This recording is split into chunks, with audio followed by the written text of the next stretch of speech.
Friends, the story begins with a little girl named Eve, who was remembering the time when she and her father, Javier, used to live together. Her father used to tell her, "You look just like your sister." But Eve didn't remember her sister. All she had was a toy ballerina. One night, some people attacked their house. Javier noticed something was wrong. He started fighting the attackers one by one. He went to Eve and said, "Remember what I taught you." Eve quietly began following her father's commands, while her father kept fighting the attackers. From the way he fought, it was clear he was a trained fighter. But with so many attackers, he couldn't hold up for long. And that's when the leader of the attackers made his entrance. He said, "We allowed a girl from our clan to marry an outsider like you, and this is how you repay our kindness. Because of you, your wife is dead. Now tell me, where is Eve?" But Javier spit in his face.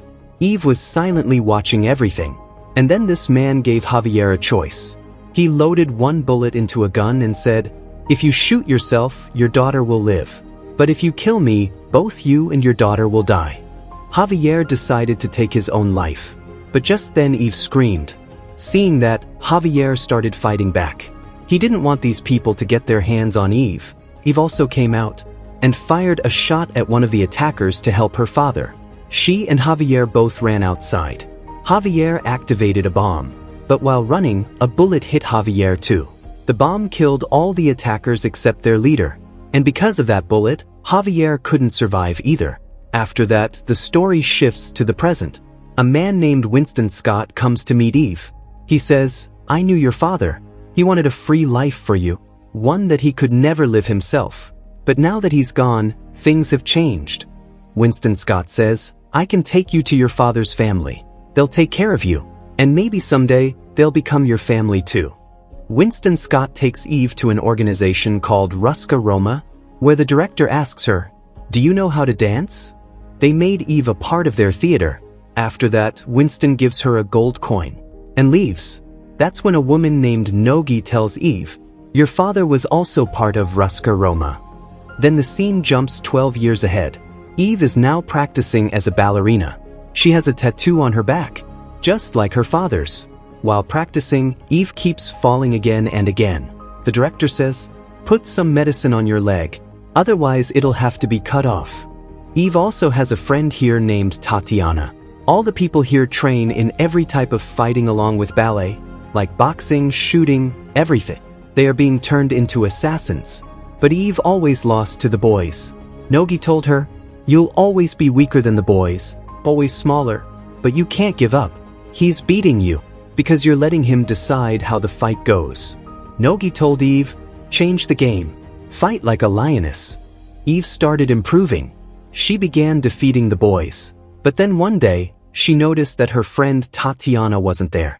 Eve went and asked the director about it. The director said, "Tatiana isn't worthy of becoming a Ruska Roma. She doesn't have what you have. Your childhood was stolen from you, and that pain is your strength. Then why are you holding me back?" The director said, "All right, the time has come." The director took Eve to her final training. There, another assassin was brought in, someone the Ruska Roma no longer needed. In front of both of them were gun parts. Whoever assembled the gun first and killed the other would win. Eve finished first and killed the girl. One night, a mysterious man came to their theater, a man we all know as John Wick. Eve saw that John Wick was being removed from Ruska Roma. She met John and asked, "How do I do what you're doing?" John Wick replied, "You've already started. But if you want, you can still walk away from all of this." But just then, Eve received her first contract. Her mission was to protect the daughter of a rich man. But for this job, she was only given rubber bullets. Eve arrived at a club. She spotted the girl she was supposed to protect. But at the same time, other people were closing in on the girl. They grabbed her. Eve stepped up in front of them, facing all the thugs at once. But they were too many. Their leader started leaving with the girl. But Eve fought them off one by one. She reached the leader, picked up a hammer nearby, and began fighting him. Eve defeated the man, but she didn't kill him. She saved the girl and completed her mission. After that, her tattoo at Ruska Roma got upgraded. The story moves 2 months ahead. Eve had now become a proper assassin. She was killing people and completing missions. But then, outside, a car attacked her. Eve killed those people too. But then, she noticed a mark on one man's hand. The same mark her father's killers had. Eve cut off the man's hand and took it straight to the director. Test. What is this mark? These are the people who killed my dad. The director replied, you don't know who these people are. They are ruthless. We have an ancient pact with them. They won't interfere in our work, and we won't interfere in theirs. Stay as far away from them as you can. The director warned the ballerina, you'll never be able to find them, and if you try, it'll only cause destruction. But Eve didn't listen. She went straight to the Continental Hotel to meet Winston Scott. The receptionist heard Eve's name and sent her straight to Winston, the manager. Eve asked Winston about the people with that mark. She said, the director already warned me, so if you know something, please tell me. She returned the same coin Winston had given her and pleaded. Winston told her, they are a cult. They kill people for entertainment. And right now, one of them is staying at another branch of our hotel. The man's name was Daniel Pine. He had a bounty of $2 million and was currently staying in room 315. Eve took the information about Daniel Pine and went to that other hotel branch. The Continental had one rule: no violence inside the hotel. But many people were already watching Daniel Pine. A sniper had his gun pointed at him. Eve went from her room to Pine's room. But before she could reach Daniel, his young daughter showed up in front of her. The girl asked, are you here to kill my father? And right then, Daniel pointed a gun at Eve. And that's when we learn that the people with the mark had surrounded the hotel. They wanted to kill Daniel and take his daughter too. The woman sitting downstairs doubled Daniel's bounty, and all the bounty hunters who had held back until now decided to break the hotel's rules and go after him. That's exactly what the marked people wanted.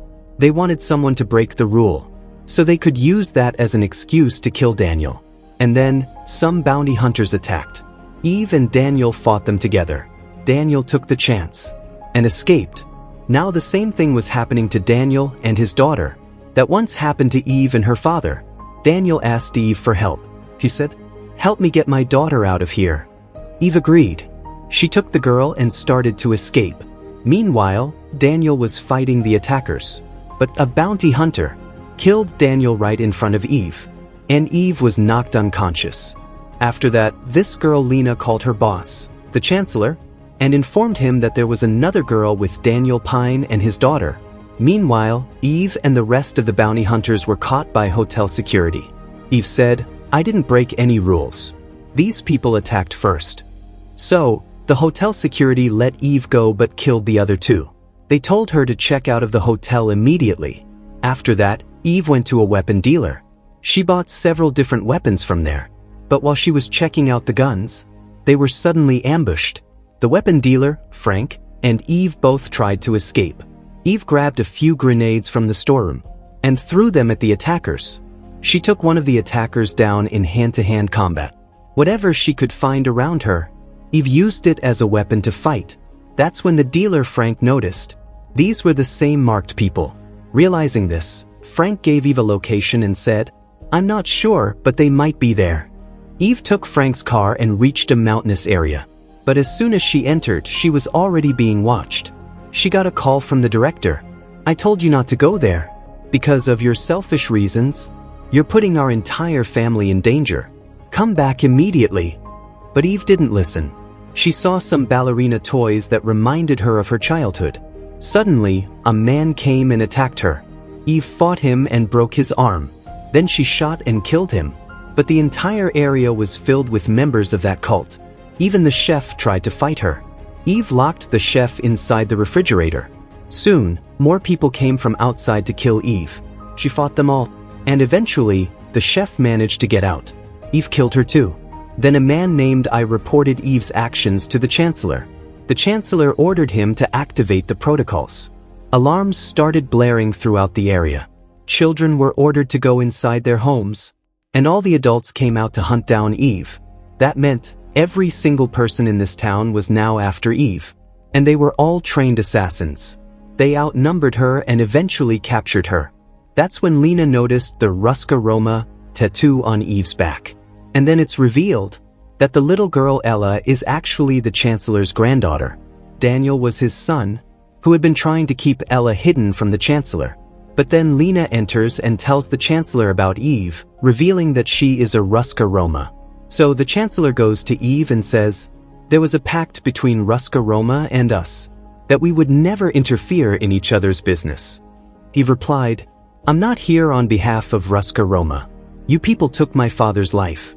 You tried to take me away from him. I'm here to take revenge." Hearing those words, the Chancellor finally recognizes her. He tells Lena, "That girl is your younger sister." At that moment, Eve attacks everyone in the room, and Lena joins her. Lena chases after Eve, saying, "Listen to me." She tells her, "We were both born right here, and now you finally come home." Lena reveals, "Our mom was also part of this cult, but our dad was from Ruska Roma. He tried to keep you away from this cult. That day, the Chancellor had come to take you back. But just then, attackers reach their cabin, and the Chancellor orders them to kill both girls. The attackers throw bombs into the cabin. Eve survives the blast, but Lena doesn't. As she dies, Lena says to Eve, "I missed you." Seeing this, Eve's rage only grew stronger. She began slaughtering the attackers mercilessly. She told the Chancellor, "I'm going to kill you too." So, the Chancellor called the director. He warned her, "Control your operative, or this will turn into a war." The director replied, "She's working against us now. I don't want a war, but I can send someone to stop her. In the meantime, no one on your side will make a move." The Chancellor agreed and said, "Fine, you've got until midnight." The director then sent John Wick to eliminate Eve. Meanwhile, the Chancellor ordered his entire city. No one is to engage until midnight. John Wick entered the city and faced Eve. He told her, "You can still walk away from this." But Eve replied, "I'm not leaving." She fired bullets at him. John calmly told her, "You don't need to do this." But Eve wouldn't listen. Here, we clearly saw the difference in strength between the two. John was far stronger than Eve, but he didn't want to kill her. He wanted to make her understand. John pointed a gun at her and said, "Leave now." She said, "He killed my father. Let me finish what I started." John replied, "Fine, you have until midnight." After that, Eve went out to hunt the Chancellor. She stuck a grenade onto a man's face and blew him up. Hearing the news, the Chancellor gave the order, "Kill Eve." And just like that, the entire city went after her. There was one girl against a whole town of stronger and more heavily armed enemies. Eve broke into the city's armory. She found some weapons inside. When the soldiers followed her in, she triggered a trap, blowing them all up. She then used a flamethrower to burn the rest alive. That's when another man named Dex picked up a flamethrower too. He and Eve clashed using fire from both sides, dodging each other's attacks. But then more people showed up. Eve used both her guns and the flamethrower to kill them.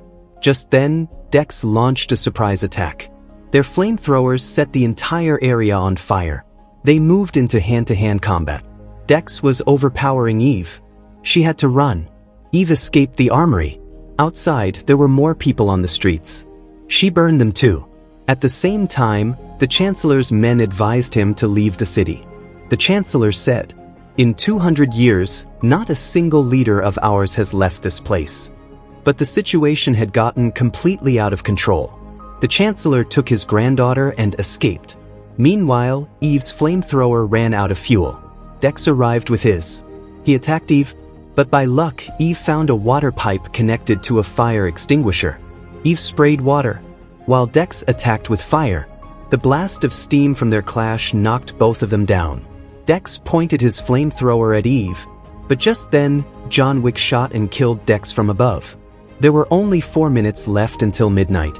If Eve didn't kill the Chancellor by then, John Wick would have to kill her instead. But now, a group of attackers ambushed John Wick too. He started fighting them off. Meanwhile, Eve found the Chancellor's car. She opened fire on it. The Chancellor stepped out and said, "That's enough. You won't be able to save Ella. Nothing will change." All of this will remain the same. Look at yourself. You're a killer too. That's your fate. But Eve shot the Chancellor and ended it. She opened the car door and pulled Ella out safely. At the same time, the director called John Wick and asked, "Is she dead?" John replied, "He's dead." And then we saw Daniel Pine was alive. He reunited with his daughter. Eve arrived at the Hotel Continental. She was watching a ballerina performance. And just then, everyone found out that Eve's new bounty had reached $5 million, making her one of the top 3 most wanted. And with that, friends, this story comes to an end. Let us know in the comments how you liked the explanation. And don't forget to like the video and subscribe to the channel. We'll see you in the next video.